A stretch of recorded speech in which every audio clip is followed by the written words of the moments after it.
Amigos y hermanos, vamos hoy a tomar un par de versículos que hallamos en Romanos, capítulo 3, los versículos 22 al 24. Dice: la justicia de Dios por la fe de Jesucristo para todos los que creen en Él, porque no hay diferencia, por cuanto todos pecaron y están destituidos de la gloria de Dios, siendo justificados gratuitamente por su gracia, por la redención que es en Cristo Jesús.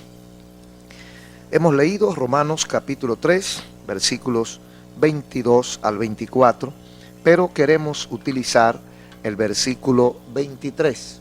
Ahí estará el centro de nuestro conversatorio con ustedes hoy.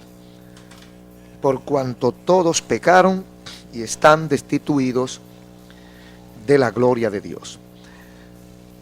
¿Es el pecado un concepto pasado de moda o es el pecado enemigo número uno de la humanidad?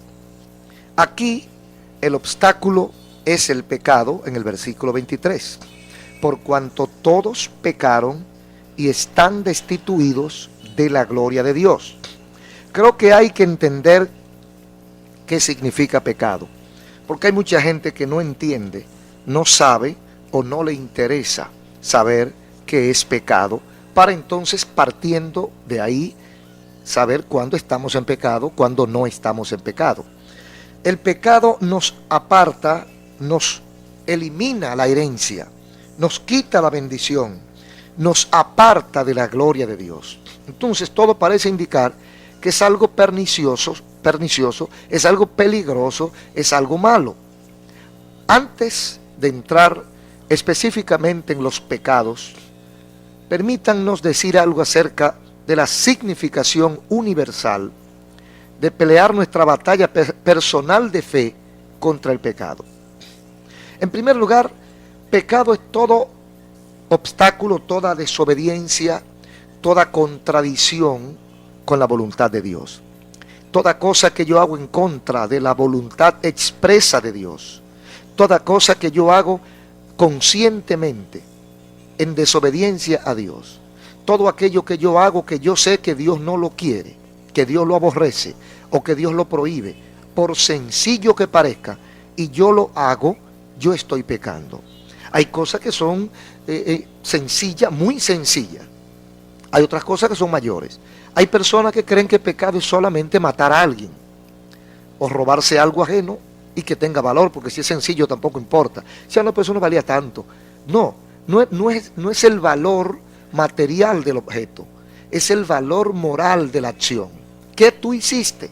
Tomaste lo ajeno, te llevaste lo que no es tuyo, has violado la voz de Dios cuando dice no hurtarás. Dios está en contra de todas esas cosas que para Dios son mal hechas. Entonces, estamos viviendo en un tiempo en que el pecado ya no se le da ningún significado. Ha perdido la importancia, ya no se toma en cuenta, ya no existe el pecado. En el día de hoy se niega la existencia del pecado y por ende se niega la existencia de Satanás y terminan negando la existencia de Dios. El concepto pecado ha sido erradicado del vocabulario del hombre moderno. El concepto pecado realmente ya no existe, pues la gente dice que el pecado no existe. Nada es pecado, todo es posible hacerlo, cada cosa tiene una explicación. Aún los más grandes criminales encuentran quienes lo defiendan porque le achacan la culpabilidad al medio ambiente, a la herencia, al aprendizaje. Nadie es culpable de nada. Sin embargo, la Biblia dice por cuanto todos pecaron. Mientras la sociología o la sociedad dice que nadie es culpable de nada, entonces la Biblia dice que todos somos culpables. Todos pecaron. Esa es la razón por la cual ellos no tienen que pelear contra el pecado, porque para ellos el pecado no existe. Y si no existe el pecado, pues no hay pecadores. Y si no hay pecadores, no hay arrepentimiento. Entonces, ¿perdón de qué? ¿Perdón de qué si yo no he pecado? Entonces Cristo vino de más. Cristo vino al mundo a un tour por la tierra. Ese es según el concepto de que el pecado no existe. El pecado, o esta es la razón por la cual ellos no tienen que luchar contra el pecado, sino que más bien le dan lugar de tal modo que puede florecer. Y el pecado, por eso es que vemos que el pecado se ha convertido en un placer, en un hobby, en un deleite. Lo que para nosotros y la Biblia es pecado, para la generalidad es un placer.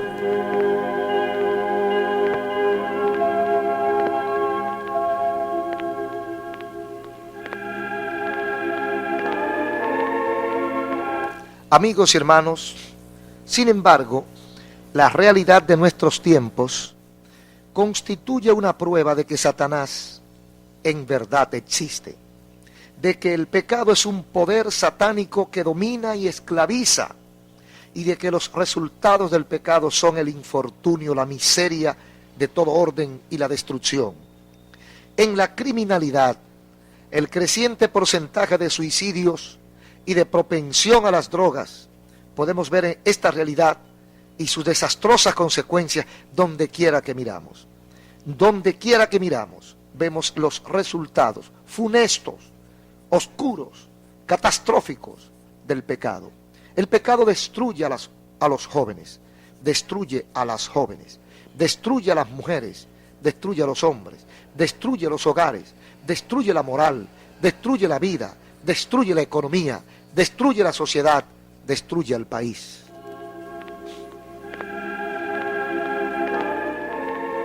Amigos y hermanos, Dios nos está concediendo hoy más instrucción visual sobre los horribles efectos del pecado que nunca antes.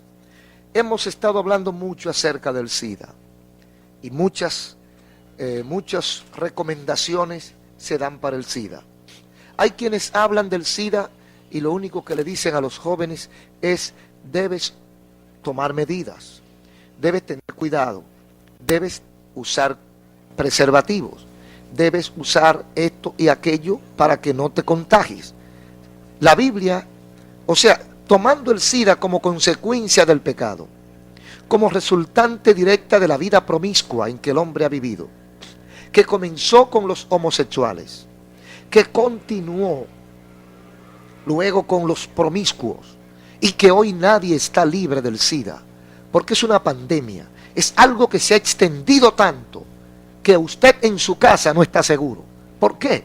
Porque hay tantos sidosos, VIH positivo, hay tantas personas afectadas, que la navaja del barbero donde usted se recorta puede estar infectada, que cualquier utensilio en el hospital o en la clínica puede estar infectado, que una silla o con un carro, cualquier lugar que usted vaya, a un restaurante, usted puede ser infectado. Entonces, ¿por qué? No se enfrentó el pecado como realmente es. Se enfrentó el pecado como un placer, como lo ve el mundo, como un deleite más. Señores, la preservación es ajustarse a la palabra de Dios. Si usted tiene su esposa y su esposa solo lo tiene a usted, es muy difícil que usted sea contagiado por la vía sexual con el SIDA. Pero no se tomaron los controles. Se le dijo a la juventud que podía continuar su vida solamente usando condones. Y la juventud siguió. Nadie tuvo el coraje, el valor, a menos que no fuera la iglesia evangélica. Nadie tuvo el coraje de enfrentar la situación con la realidad en las manos. Ahora, miles de millones de personas están afectados del SIDA. Ya no podemos hacer más que un milagro de Dios.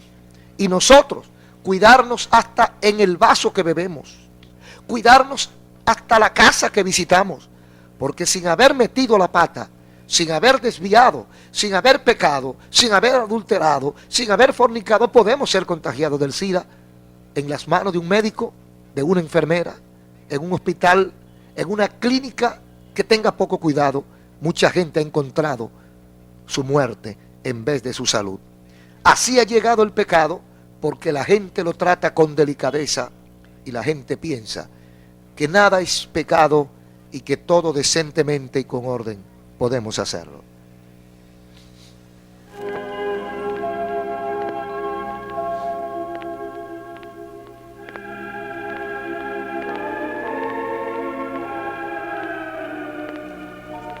Amigos y hermanos, y sobre todo los que creemos en Jesucristo, debemos tomar el pecado en serio, como nunca antes, porque se ha multiplicado.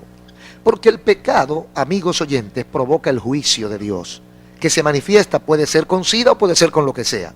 El juicio de Dios se manifiesta. Y la palabra de Dios nos dice que el juicio comienza por la casa de Dios, es decir, por nosotros. Si nosotros fallamos, pues somos los primeros en ser alcanzados por la ira de Dios, por el juicio de Dios. Pero necesitamos acercarnos cada vez un poquito más al Señor. A los cristianos de hoy se nos hará especialmente responsables por nuestra actitud hacia el pecado. Y seremos juzgados según normas muy severas, por cuanto hemos recibido más, es decir, las claras directivas de la voluntad de Dios y al mismo tiempo la redención de todos nuestros pecados por medio de nuestro Señor Jesucristo. Es decir, estamos diciendo que somos más responsables que el pecador.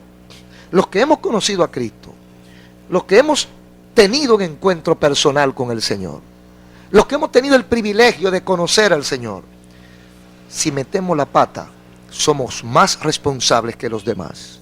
Sencillamente porque a mayor concesiones, mayores exigencias. Nosotros conocemos mejor las acechanzas del maligno y tenemos fuerza especial para resistirlo. Si caemos en esta debilidad, somos merecedores del juicio más rápido que aquellos que no han conocido a Cristo. Por otro lado, debemos ser drásticos, debemos ser claros, debemos ser honestos, debemos ser verticales. No podemos pasar por alto los pequeños pecados, no existen.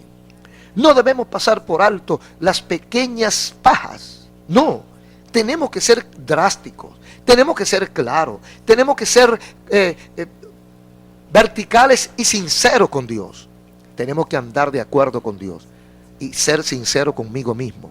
Cuando yo entiendo que algo está fuera de la voluntad de Dios, cuando yo no estoy seguro que lo que estoy haciendo está bien, entonces debo dejarlo. Debo dejarlo porque me afecta a mí y afecta a otros.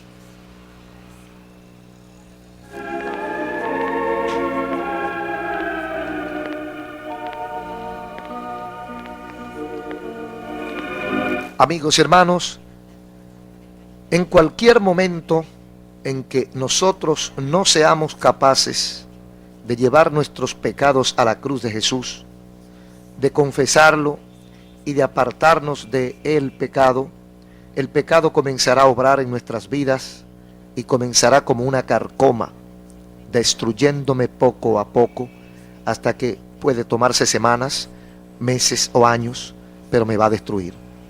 Es entonces cuando perdemos la paz y el gozo, por cuanto nuestros pecados nos apartan de Dios.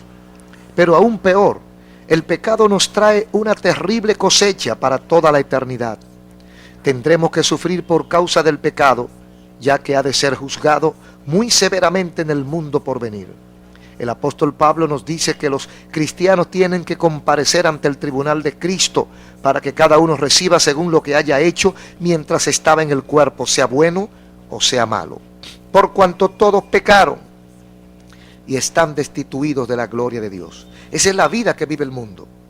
Por eso el mundo necesita droga, necesita ron, necesita cigarrillo, necesita baile, necesita adulterio, necesita fornicación, porque esa es su vida. No tienen tranquilidad. Viven desesperadamente buscando un aliciente. Viven desesperadamente buscando la pastilla del gozo, de la paz, de la tranquilidad. No la hay, porque se llama Jesucristo. Se llama Jesucristo. Y por eso cometen tantas tropelías, tantos pecados, tantos hechos reñidos con la voluntad de Dios. Porque están buscando cómo llenar un vacío. En Jesús está resuelto. Por eso el creyente no tiene alternativa. No tiene excusa si peca contra Dios. Por eso Dios lo castiga más rápido y de manera más severa si usted ya ha conocido al Señor. Cuidemos nosotros nuestra salvación con temor y temblor.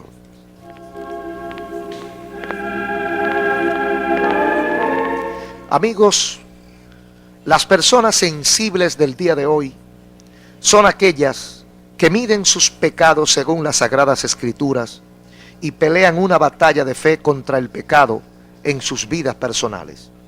El que hace esto también tiene que tomar una posición contra el falso amor fraternal, que a menudo tolera el pecado. Hay un amor que es pernicioso, si es que se puede llamar amor, porque perdona o pasa por alto el pecado. Deja que la gente haga lo que le dé la gana, dizque por amor. El verdadero amor le dice la verdad al otro. El verdadero amor te dice, cuídate porque te vas al infierno si sigues ese camino. Eso es amor. Pero aquel que le dice, no importa, tú puedes, yo te puedo ayudar, eso puede tener solución, y lo deja pasar por alto, ese no te ama. Ese no te ama porque te está aconsejando para que vayas al infierno. La gente encuentra la principal causa de todos los males y necesidades sociales, por ejemplo, los barrios bajos, las prisiones, los homosexuales, los adictos a las drogas, en las condiciones sociales y políticas, en la estructura de la sociedad. Ahí está la culpa según la gente. Y trata de hacer algo con respecto a esos problemas por medio del activismo social. Los hechos demuestran, sin embargo, que no son las condiciones sociales las que tienen la culpa de la difusión del pecado. Nos damos cuenta de que el crecimiento del crimen, de toda la miseria de la personalidad y de la vida de la nación, se encuentra más en países socialmente prósperos, como los Estados Unidos, Alemania, Inglaterra, Francia, Holanda, etc.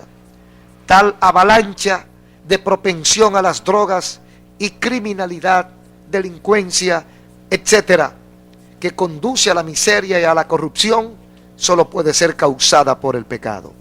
Y el pecado se está esparciendo como pólvora. El pecado se está esparciendo por las vías electrónicas, por cuanto la gente no quiere hacerle frente, no quiere molestarse en castigarlo. En vez de ello, lo dejan reinar con libertad, y los niños de hoy, dentro de 25 años, cometerán el pecado como tomarse un vaso de agua después de comida. Cometerán el pecado con toda naturalidad. El pecado ya está caminando a través de la prensa, la radio, la televisión, el teléfono, el satélite y por todas partes. Mucha gente lo ve como natural. Mucha gente ve el matar a otro como cuestión de la vida. Mucha gente ve el adulterio como sistema de vida. El matrimonio está pasando a la historia poco a poco. Y para mucha gente eso de matrimonio está pasado de moda. Pertenece al siglo pasado. Satanás se está encargando de darle licencia al pecado, de darle facilidades a la gente, de darle rutina al pecado, de que sea cuestión propia de la vida. ¿Qué dirá Dios? Por cuanto todos pecaron y están apartados de la gloria de Dios. Hay un escape. La gracia del Señor todavía te puede salvar, pero es si reflexionas, si te arrepientes, si entiendes que la vida que lleva te lleva al infierno o te lleva a chocar con Dios. Olvídate de infierno. Piensa en que vas a chocar de frente con Dios, en que la ira de Dios caerá sobre ti en la tierra o en el más allá. Hay gente que están pagando muchas cuentas aquí en la tierra. La están pagando. Dios ha dejado caer su juicio sobre ellos desde aquí. Entonces, ¿te vas a arrepentir o vas a continuar pecando contra Dios? Amigos y hermanos, cada vez que nosotros hacemos que los pecados de otras personas parezcan inofensivos por medio de un falso amor fraternal, cada vez que soportamos esa actitud, en el último análisis, eso se debe a que no queremos pelear con nuestro propio pecado ni romper definitivamente con él. Porque a veces pasamos por alto al otro para que el otro haga lo mismo con nosotros. Eso significa que nos hemos metido en el campo del enemigo. Porque el pecado y Satanás andan juntos. Jesús, que ama tanto a los pecadores, odia el pecado porque éste arruina, destruye, acaba. Él condenó el pecado al tomarlo sobre sí, haciendo las veces de nosotros, para mostrarnos mediante su muerte que cualquiera que peca realmente merece la muerte. Jesús demanda que nosotros procedamos categóricamente contra el pecado. Si tu ojo derecho te es ocasión de caer, sácalo. No le concedas el derecho de vivir, porque mejor te es que se pierda uno de tus miembros y no que todo tu cuerpo sea echado al infierno. Vez tras vez, Él dice inequívocamente que el pecado ha de ser juzgado por Dios y que el pecado no perdonado en el individuo o en la nación producirá infortunio en la tierra y más allá, en el reino de las tinieblas. Y este reino de condenación del cual Jesús siempre habla, amigos y hermanos, es una amarga realidad. El Señor Jesucristo te quiere perdonar, quiere quitar la carga que está sobre ti, la nostalgia, el dolor, la tristeza, la angustia, toda esa amargura de espíritu que te lleva al infierno poco a poco. Jesús la quiere quitar, salvando tu alma, perdonando tus pecados, pero debes venir a Él porque Él te ama y Él te quiere ayudar, Él te quiere salvar.